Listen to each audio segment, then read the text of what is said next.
For example, the leading causes of death in the Philippines, as reported by the Philippine Statistics Authority in January this year, so they have to update this, ranks ischemic heart diseases, that's your heart attack, then your cancers, then your strokes or cerebrovascular diseases as the top three leading causes of death.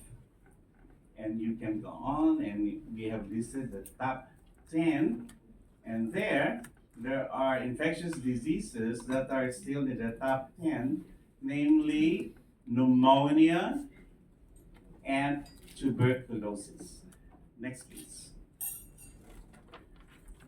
Now, you may want to know the leading causes of morbidity, what makes us sick.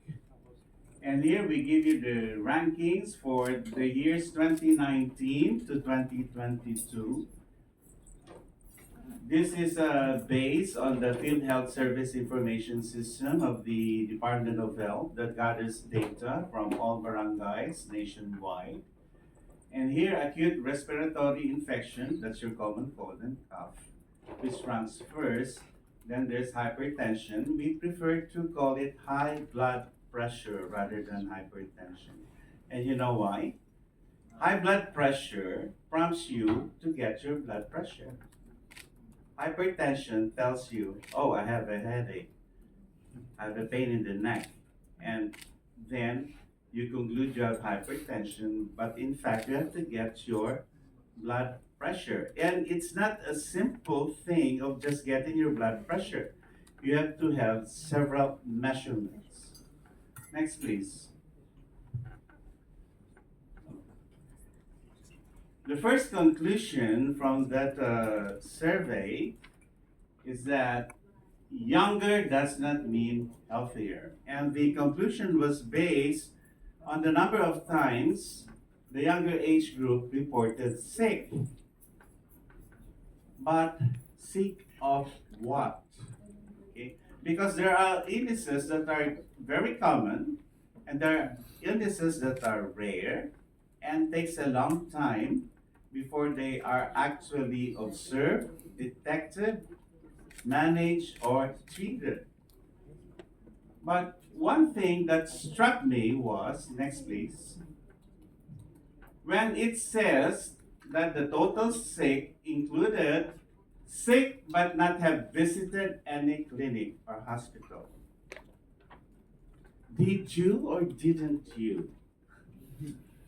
Sick and have visited a clinic, and sick have stayed in a hospital. Ladies and gentlemen, this is the most important slide in my presentation, and I'll explain to you why. Before anyone gets treated in a hospital, it's a journey. The first stage is for each one of us, or any Filipino or any patient, to make a decision if you are going to seek care. So, for example, you have a headache just now. So, should I be bothered by it? Should I call a friend? Should I go to a hospital near the Makati Shangri-La Hotel? Or should I dismiss it?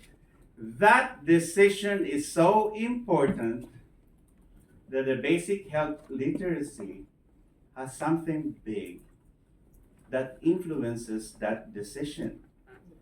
Imagine a mother in a rural area, not in Metro Manila, touches his child just before sunset, and she feels that she's heating up. The child is warm.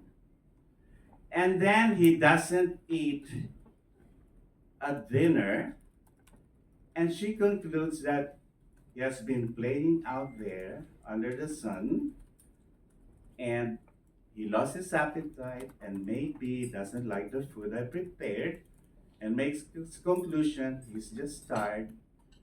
The next morning, he's so sick that she almost lost the child.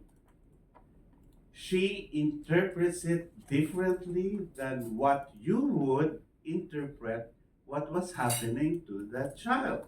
So the first stage is deciding to seek care. So once we decide that we would seek care, the second that's going to happen is I have to reach a health facility. I have to reach care. Do I have the means? Do I have access? Do I have transportation? Is it affordable? Where do I go? How do I go there? When's the best time to go there? All these questions would run in everybody's mind. That's the second question. The third one is stage, I mean. And the third one is you finally receive the adequate and appropriate treatment.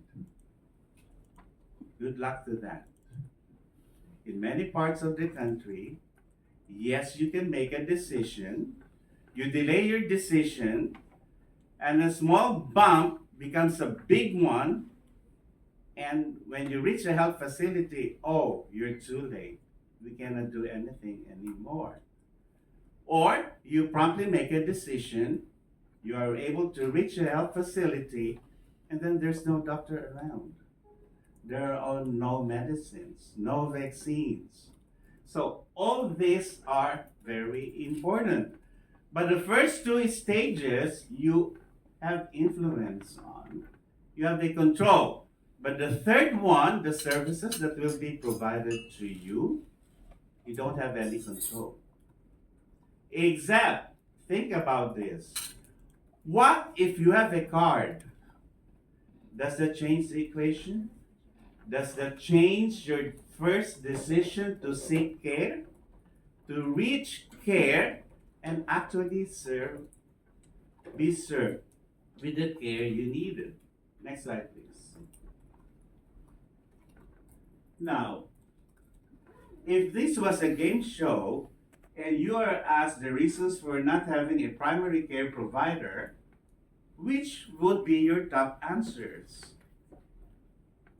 Of course, you can choose, but the most frequent one is that they seldom or never get sick. Why is it important that you have a primary care provider? The universal health care, if you didn't know yet, every Filipino should be matched to a primary care provider. Have you been matched?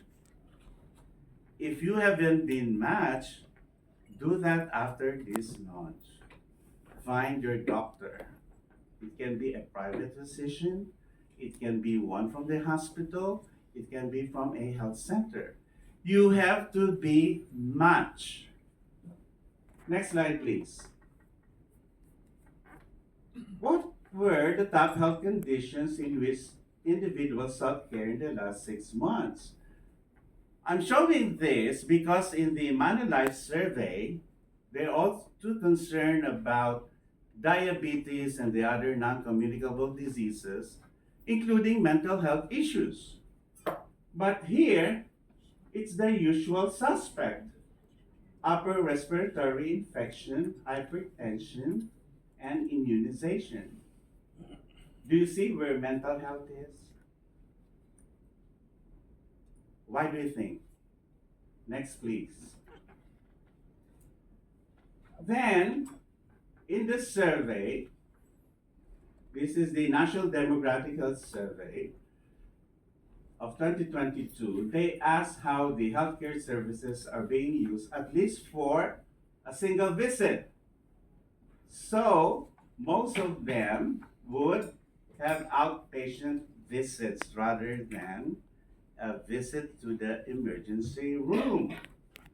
And of course, there are other visits, even for alternative care and your dental visits and all the other things that can happen in your area, including outreach and medical missions.